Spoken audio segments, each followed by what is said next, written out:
साल 2020 महीना अक्टूबर। बंगाल विधानसभा चुनाव बस कुछ ही महीने दूर थे। बाहर से सब कुछ शांत दिख रहा था, लेकिन तृणमूल कांग्रेस के अंदर एक ऐसा तूफान उठ चुका था जिसने बंगाल की राजनीति की दिशा ही बदल दी। ममता बनर्जी की सबसे मजबूत ढाल, नंदीग्राम का सबसे बड़ा चेहरा और टीएमसी का सबसे भरोसेमंद नेता शुभेंदु अधिकारी अब बगावत के रास्ते पर बढ़ चुके थे। जिस नेता ने ममता को सत्ता तक पहुंचाया, वही अब उनके सबसे बड़े राजनीतिक प्रतिद्वंदी बनने वाला था। ये कहानी सिर्फ एक नेता के पार्टी छोड़ने की नहीं, ये कहानी है भरोसे के टूटने की, सत्ता की लड़ाई की और बंगाल की राजनीति के सबसे बड़े पलटवार की। शुभेंदु अधिकारी, वो नाम जिसने 2007 के नंदीग्राम आंदोलन में आग लगा दी थी। उस आंदोलन ने 34 साल पुराने वाम मोर्चा शासन की जड़ें हिला दी और ममता बनर्जी को बंगाल की सत्ता तक पहुंचा दिया। ममता के लिए शुभेंदु सिर्फ मंत्री नहीं थे, परिवार जैसे थे। परिवहन, सिंचाई, जलमार्ग जैसे बड़े मंत्रालय और संगठन पर जबरदस्त पकड़। पूर्वी मेदिनीपुर में उनका दबदबा ऐसा था कि लोग उन्हें किंग मेकर कहते थे। लेकिन 2020 आते आते तस्वीर बदलने लगी। टीएमसी में अभिषेक बनर्जी का कद तेजी से बढ़ रहा था। पार्टी संगठन की कमान अब ममता के भतीजे के हाथों में थी और यही बात शुभेंदु अधिकारी को खटकने लगी।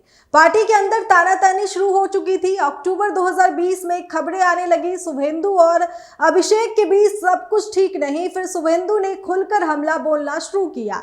उन्होंने स्वामी विवेकानंद का उदाहरण देते हुए कहा, जो लोग सिर्फ मैं, मुझे और मेरा की राजनीति करते हैं वो भ्रम की दुनिया में जी रहे हैं। ये बयान सीधे सीधे अभिषेक बनर्जी पर हमला माना गया। धीरे धीरे शुभेंदु की रैलियों से ममता बनर्जी की तस्वीरें गायब होने लगी।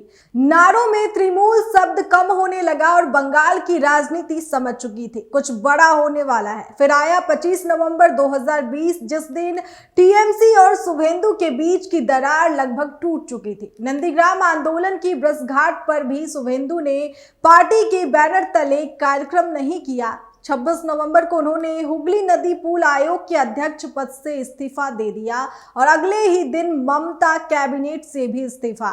टीएमसी में हड़कंप मच गया। ममता बनर्जी ने उन्हें मनाने की पूरी कोशिश की। प्रशांत किशोर, सौगात राय जैसे बड़े नेताओं को भेजा गया। लगातार बातचीत हुई, लेकिन शुभेंदु अपने फैसले पर अड़े रहे। फिर 17 दिसंबर 2020, वो दिन जिसने बंगाल की राजनीति को हमेशा के लिए बदल दिया। शुभेंदु अधिकारी ने टीएमसी की प्राथमिक सदस्यता से इस्तीफा दे दिया और इसी के साथ ममता और शुभेंदु की राहें अलग हो गई। ममता बनर्जी ने जवाबी हमला बोला। उन्होंने कहा, टीएमसी बरगद का पेड़ है, 2-3 लोगों के जाने से कोई फर्क नहीं पड़ेगा, लेकिन असली राजनीतिक भूकंप अभी बाकी था। 19 दिसंबर 2020, मिदनापुर कॉलेज ग्राउंड भगवा रंग में रंग चुका था। मंच पर केंद्रीय गृह मंत्री अमित शाह मौजूद थे और तभी शुभेंदु अधिकारी मंच पर पहुंचे। अमित शाह के पैर छुए और हाथ में बीजेपी का झंडा उठा लिया। बस यही से बंगाल की राजनीति पूरी तरह बदल गई। जिस शुभेंदु अधिकारी ने कभी ममता बनर्जी को सत्ता तक पहुंचाया था, अब वही बीजेपी के सबसे बड़े सारथी बन चुके थे। उन्हें बंगाल का भूगोल पता था, वोटरों की नब्ज पता थी और टीएमसी की सबसे बड़ी कमजोरियां भी। इसके बाद शुरू हुआ मिशन बंगाल।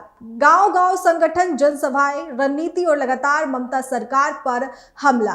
2021 के चुनाव में सबसे बड़ा मुकाबला बना नंदीग्राम। एक तरफ ममता बनर्जी, दूसरी तरफ शुभेंदु अधिकारी और नतीजा बंगाल की राजनीति के इतिहास में दर्ज हो गया। जिस नेता को कभी ममता बनर्जी अपना सबसे भरोसेमंद साथी मानती थी, आज वही बंगाल में बीजेपी की सबसे बड़ी ताकत बन चुके हैं। राजनीति में रिश्ते कब बदल जाए, कौन दोस्त से प्रतिद्वंदी बन जाए और कौन सत्ता का नया चेहरा बनकर उभरे, ये कोई नहीं जानता। लेकिन एक बात तय है, बंगाल की राजनीति में शुभेंदु अधिकारी का ये सफर सिर्फ दल बदल की कहानी नहीं, बल्कि सत्ता के सबसे बड़े राजनीतिक पलटवार की कहानी है। तो इस खबर पर आपकी क्या राय है, कमेंट करके हमें जरूर बताएं।